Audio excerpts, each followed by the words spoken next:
২০২২ সালে বড় স্বপ্ন নিয়ে শুরু হয়েছিল চুয়াডাঙ্গার সুবলপুর পানি সংরক্ষণাগার প্রকল্পের কাজ। লক্ষ্য ছিল ভৈরব নদের পানি ধরে রেখে কৃষি ও মৎস্য চাষের উন্নয়ন। কিন্তু দীর্ঘ সময়ে কাজ শেষ না হওয়ায় হিতে বিপরীত হয়েছে।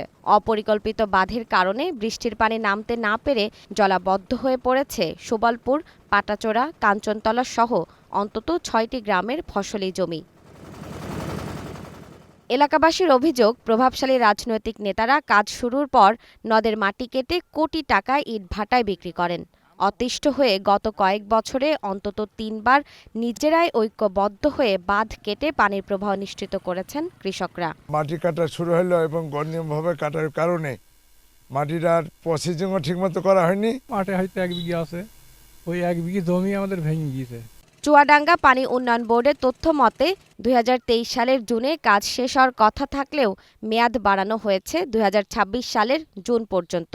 কৃষকদের অভিযোগ, নির্মাণ কাজ শুরুর পর নদীর দুধারে মাটি কাটায় ফসলি জমিতে ভাঙন সৃষ্টি হয়। মাটি এখানে রাখিনি, সব বেশি দিয়েছে। পানি সম্পদ মন্ত্রণালয় তো অনুমতি, তোমরা এখানে বাধা দিলে তোমার সমস্যা আছে, ধৈর্য চলে যাবে।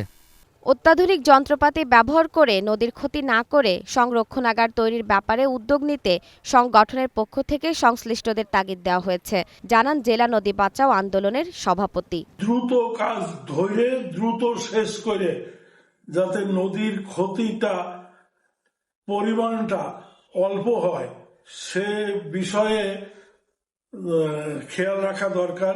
পানি উন্নয়ন বোর্ডের কর্মকর্তা বলছেন, পানি সংরক্ষণাগার প্রকল্পের কাজ ৯০% শেষ হয়েছে। তবে বর্ষা মৌসুমে পানি বেড়ে যাওয়ায় ধীর গতিতে চলছে প্রকল্পের কাজ। বছরের ৪-৫ মাস আমরা এই পানি বৃদ্ধির কারণে কাজ করতে পারি না, যার কারণে মনে করেন যে আমাদের প্রকল্পের মেয়াদটা বেড়ে গেছে। সংশ্লিষ্ট কর্তৃপক্ষ দ্রুত ব্যবস্থা না নিলে ভৈরব নদের এই পানি সংরক্ষণাগার প্রকল্প সুফলের চেয়ে কুফলই বেশি বয়ে আনবে, এমনটা আশঙ্কা স্থানীয়দের। জেরিন জামান, গ্রিন নিউজ ডেস্ক।